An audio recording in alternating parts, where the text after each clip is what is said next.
Okay, hello everyone, and welcome to the second episode of the series that we have here at Spider Movies, Industry Insights, where our exec producer gives you some invaluable insight into the wildlife filmmaking, content producing industry that you probably might not find so easily anywhere else. Last week, we looked at the key roles and responsibilities within the industry, from researcher all the way through to series and exec producer. And this week we're going all the way back to researcher to lay the foundations of what makes a good researcher. So I'll hand over to our exec again, and we'll take it from there. Thank you very much indeed, Alex, and hello everyone. And so look, this question, what makes a good researcher, is one that's quite pertinent, simply because most people come into the industry with a view to being producers. That's to say, not everyone. A lot of people take the route to go through the production manager route, etc., or the camera operator route. But most people that approach me with regard to working in a production company are certainly keen ultimately to be producers, and therefore I thought it would be helpful to go back to, I guess, the big question is, if you guys want to be a researcher, what makes a good researcher, and therefore how do you make yourselves more employable? So I guess the key to this is understanding three very basic questions which you must have at the front of your mind at all times, but these questions have to be well understood by you.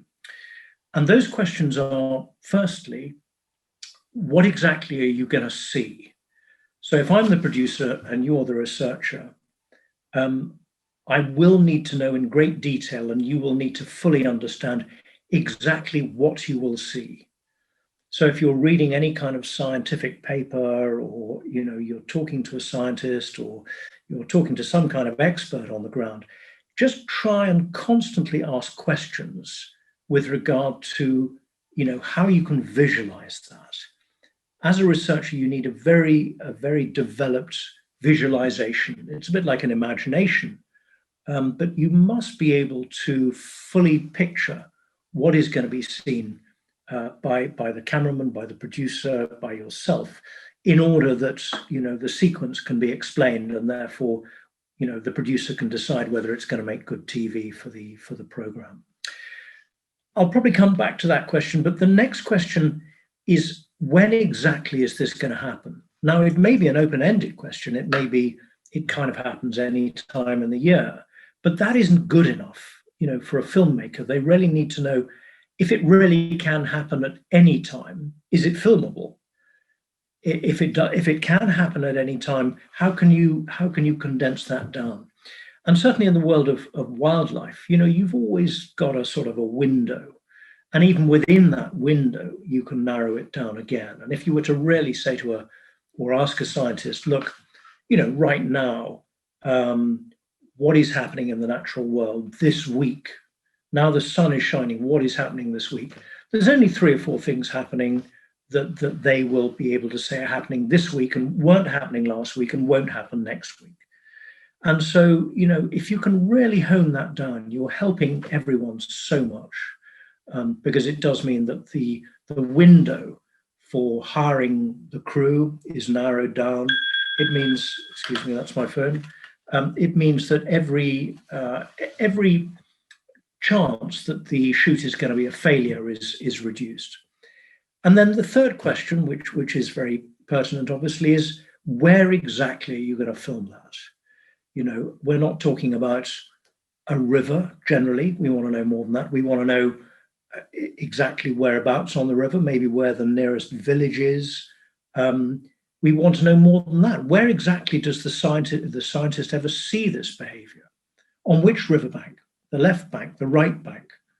Exactly when? Not just the end of June, but the last week in June, and very nearly or nearly always in the first light or the last light.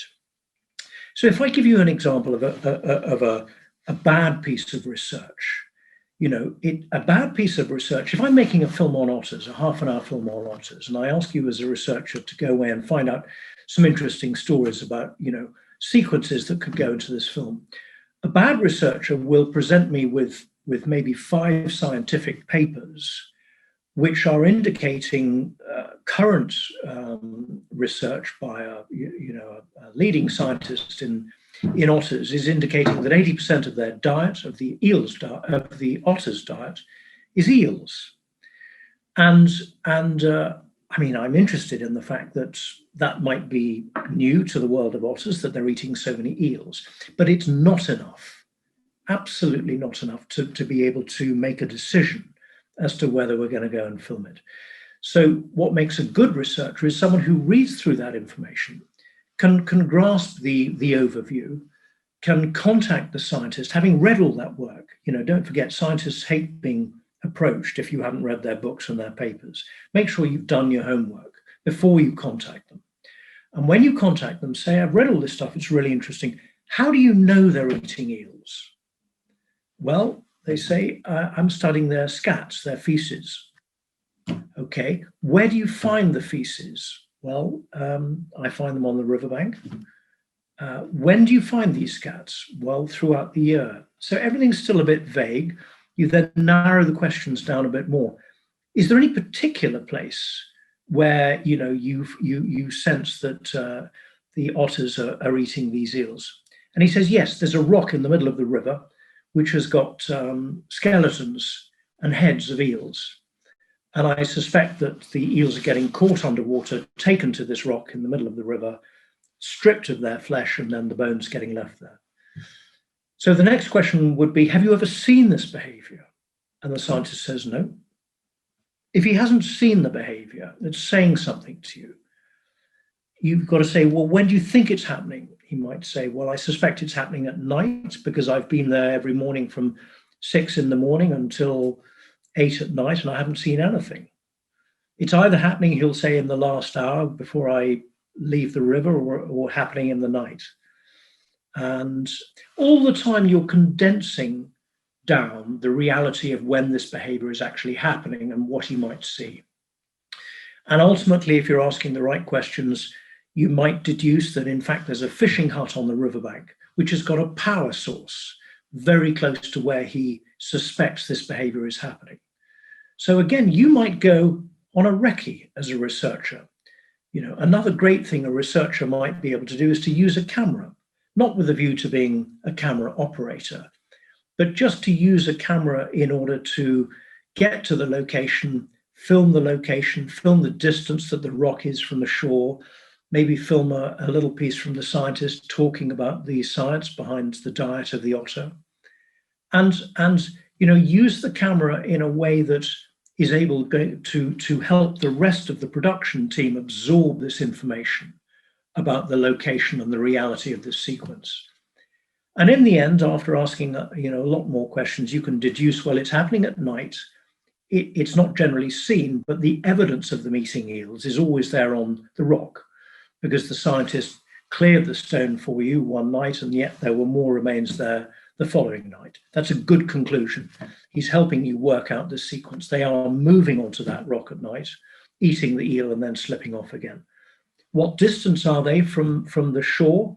20 meters. Well, that's helpful.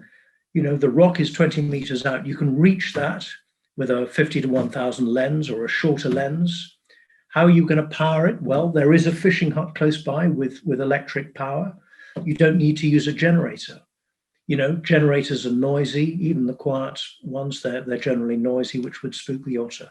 So a good researcher is questioning, cross-questioning, talking to as many people as possible. Maybe talk to even the fishermen that may be walking the riverbank. Have they ever seen the otter eating eels? Maybe they know a bit about this. Maybe they know a particular pattern of behavior.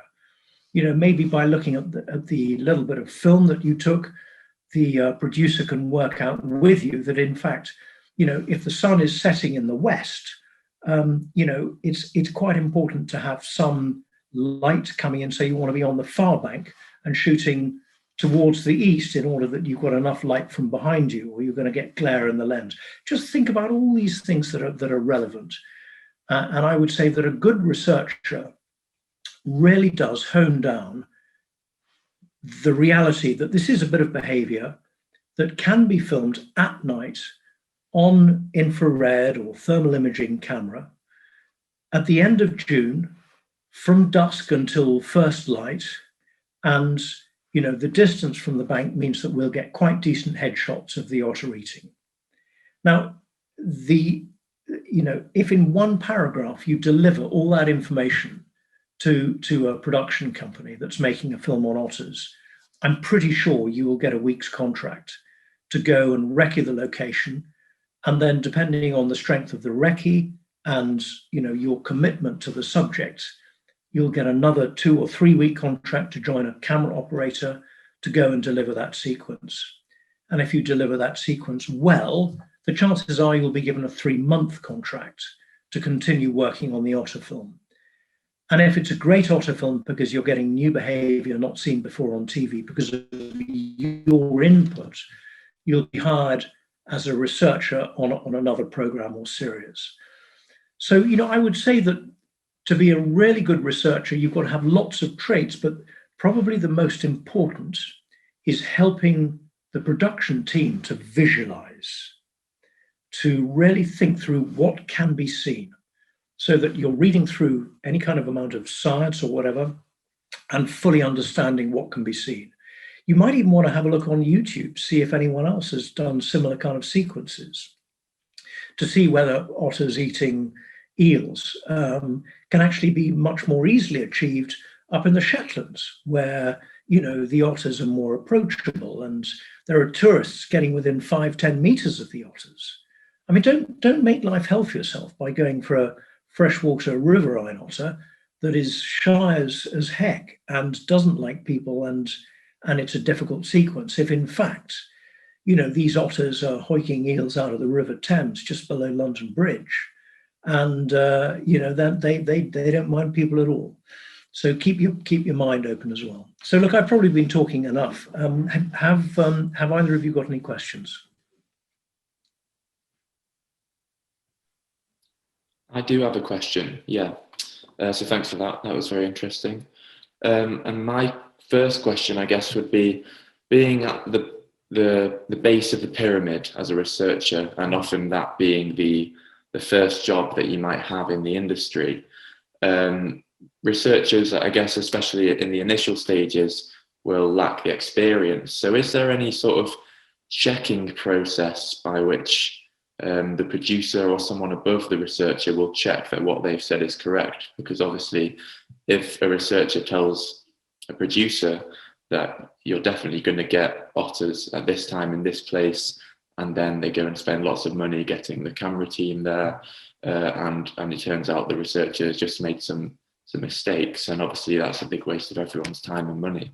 So is there any way of checking things? Well, I would say, you've just got to satisfy yourself.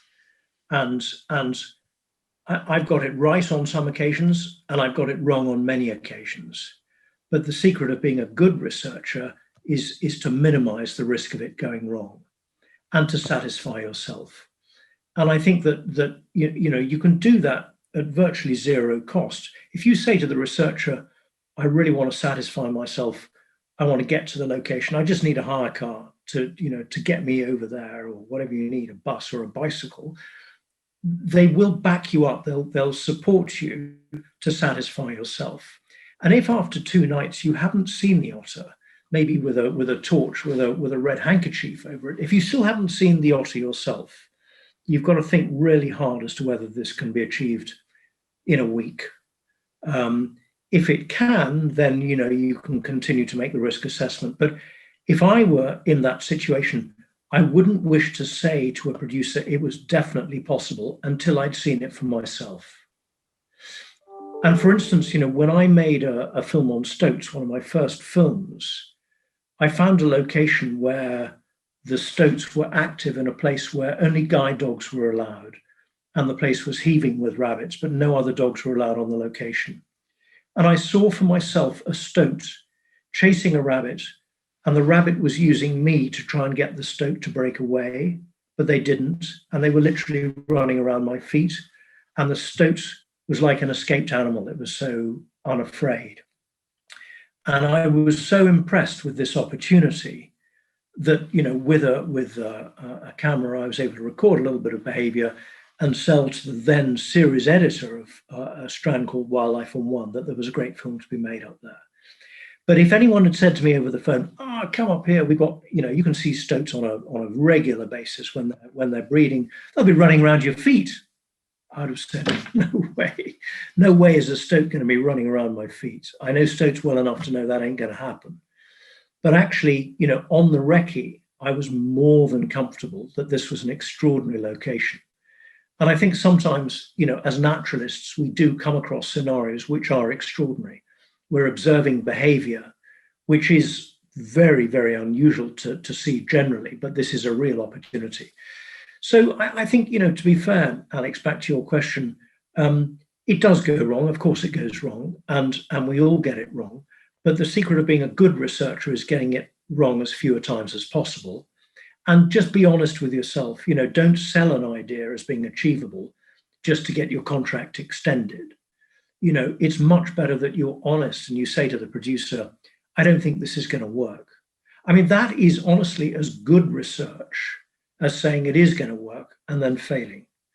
Because, if a researcher says to me, "This just isn't achievable," it's fine. No one's burnt their fingers. But I've taken camera operators to places in remote former Soviet Union where I convinced myself that something could be filmed, and it couldn't. Talking to a Russian scientist who said we could get 10 kilometers from a gazelle. And I thought 10 kilometers, 10 meters from a gazelle, that's a ridiculously close distance. But actually, when in his Jeep, early in the morning, we went off looking for the gazelle, he drove into a large herd of gazelle, and there was sand and dust, flying everywhere. This gazelle leapt out from in front of the bonnet. We were close to knocking it over, and he said, "Look, 10 meters." But that was just because he had no idea what we were trying to achieve. And to be fair, it wasn't a bad answer. It's just that he didn't understand what you were wishing to see or to film. And this is where you've got to be really, really careful. You've got to be careful talking, cross cultures.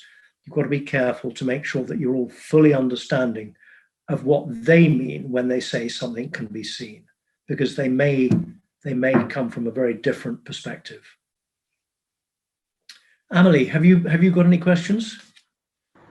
Yeah, my first thing would be that it sounds like a really, really difficult but important job. I think having an understanding of animal behavior, but at the same time, filmmaking, because you're not only looking for the behavior, but you're also looking for the possibilities of filming it.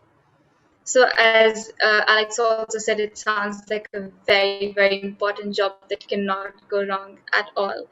My question would be that is it a researcher who sets out by himself or herself to go and find this animal behavior, or is it a producer who kind of gets a researcher to go on a recce? Where does it start? I would say that as a producer of a single film, I would probably be working with just one researcher. And obviously, we would be communicating on many occasions to discuss the kind of stories that you're digging out and the kind of stories that I would like in the film. And I think it's a team effort. And I can honestly say that, having been a producer for 20, 25 years, it's only now that I feel very qualified to be a very good researcher.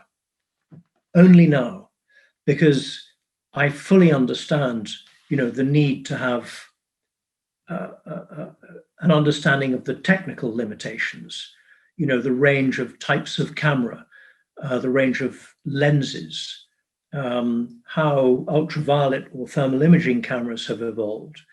Likewise, I have a very good understanding of what can go wrong when you have a noisy generator, what can go wrong if you're too close to the subject and they smell you, which animals are particularly sensitive to sight or to sound. So the process of good research is a collaboration with either directly with the producer or also with the assistant producer. And the assistant producer will probably have done maybe 2 or 3 films as a researcher. It's quite rare to be credited as an assistant producer without having 2 or 3 credits as a researcher first. And so they will understand what you're going through. They will understand maybe some of the obstacles or some of the questions you haven't yet asked. And if the assistant producer is able to help you, they will. If there are still questions, they would come to me as a producer. And I would wish to challenge, just to be devil's advocate, we say, are you sure there's nowhere better than this? Just because this other crew filmed otters in this same location doesn't mean to say there aren't 100,000 other locations in the country. Why is it you want to go to this particular place? Is this the only scientist who's studying otter diet, or is there someone else? Is there a story which could maybe complement it, where in the Shetlands, 80% of their diet is seabirds? Which helps me in my storytelling of the whole film to say that actually otters are omnivores. We think of them as fish eaters, but they are omnivores. They eat as many, or they're carnivores, they eat as many birds as they do fish, given the opportunity. They are opportunistic. So it's a nice way for me to drive my story. And I might ask you, to also investigate seabird predation, by otters, maybe in the Shetlands, where I know they eat Manx shearwaters. So it's a collaboration.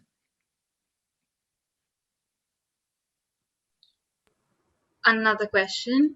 Now, when it comes to stories or animal behavior that is outside your country, and you have a co-production that you're doing. So when it comes to research, then do you send in your own researchers, or do you have some of their own researchers carrying out the fieldwork?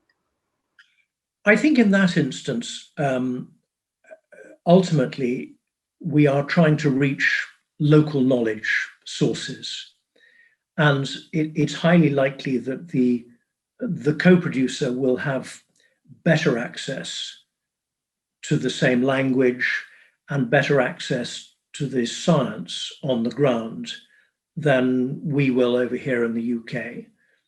And therefore, I would trust the co-producer, if I was working with them, to try and satisfy us both, because it's in both our interests that the subject can be filmed in that country. But I think, the best information is local knowledge, because local knowledge will also help us to identify nearby accommodation, or if there's no accommodation, do we need to be camping?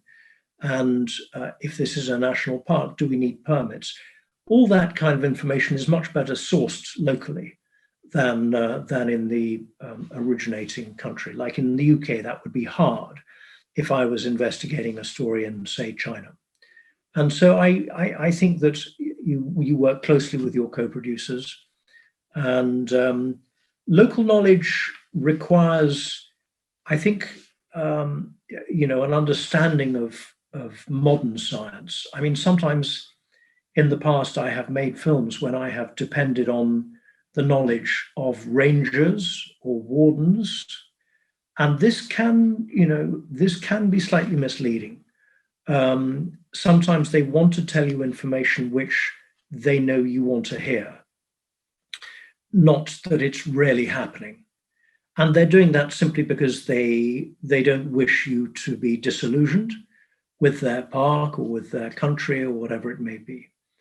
And it's not unusual for national parks to obviously want to attract publicity for their parks in order that more tourists come, etc. But do be quite careful when questioning that, the qualifications of your source information are good, and that they're not simply wanting you to film there and therefore giving you information which may be hard. I mean, sometimes, you are able to find information which not even they knew. That can be very exciting. We discovered once in Africa, there was a lake where baboons were catching the flamingos. And it was suspected by the rangers, but not ever witnessed. And we were able to deduce that this was happening and to film it, and subsequently share this film with the local park and with the villagers nearby, etc. It was exciting for us to be able to present something which they weren't aware of. But back to your question, however you can reach the local knowledge, I think is the answer. It may be you, it may be other people in your co-production territory. I suppose one last small question from me, kind of asking on behalf of some people who might be watching, is that most or the vast majority of people in the industry would, or at least should, be very interested in wildlife and have a decent understanding of it. But there's bound to be some people whose knowledge or understanding of the natural world is fairly limited. So how important do you think that sort of knowledge is? Because of course you say relying on local knowledge is important, but you also gave the example of where your understanding of stoats kind of helped you out in your research. And I only asked that question because I was speaking to someone recently who worked with a researcher that asked him if they could see any crows hibernating, which of course might be a limitation to the work of a researcher. So how important do you think that is? I personally think it's very important. I think that, if you want to be a researcher for a high-end natural history production, you've got to have a pretty good understanding of a lot of natural history. And I think that if you don't, the chances are that the producer will employ someone that does. I mean, if I'm making a film on primates, I don't personally know very much about primates, but I would desperately want to have a researcher who knows a lot about primates and is well connected, maybe with the Gorilla Research or Jane Goodall Foundation, and some of the locations for filming orangutans in Borneo. I would need to have the confidence to know that they were already well connected. They were already familiar with the general traits that we're likely to get with, the great apes, with chimpanzees, gibbons, whatever it might be. Because otherwise, as a producer, I'm slightly wasting my time. I don't want to employ a researcher to basically get a master's in primatology. I want someone with a very good knowledge of primates to come in as a researcher and bring a lot more. I think you have to work out, if you want to be a researcher, you have to work out where your key area of expertise is and offer that as a starter. So, if it's on British butterflies, if you've got a passion and a pretty good knowledge of British butterflies, make sure you use that in order to pitch sequence ideas for a British natural history series on, I don't know, Attenborough on colour. There's lots of examples where the colour of butterflies are relevant to their evolution. There's a lot of work on butterflies and flight. If there was a series on flight, I just think that you're only helping yourself to have a very good understanding of one aspect of natural history. I probably came in on my knowledge of birds, and it was a great help to me in terms of pitching unusual stories about birds of prey, etc.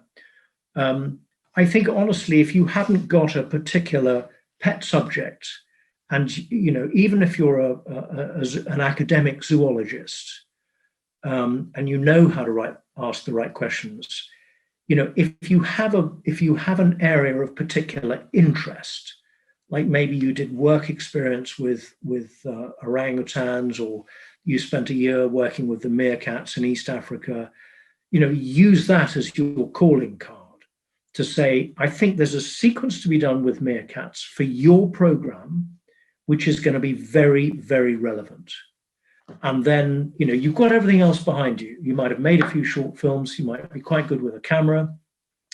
You are a qualified zoologist, but you're coming at me because you have this quite unique bit of behavior with the meerkats. And you've worked with Dr. Meerkat and you know the location. You can show me stills, good stills of some of this behavior. Great. Yeah, sure. That makes perfect sense.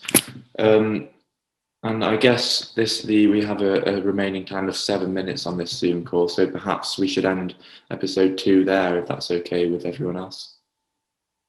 Well, thank you very much, and talk to you again soon. Thanks, Alex. Thanks, Emily. Thanks to everyone Thank you. watching.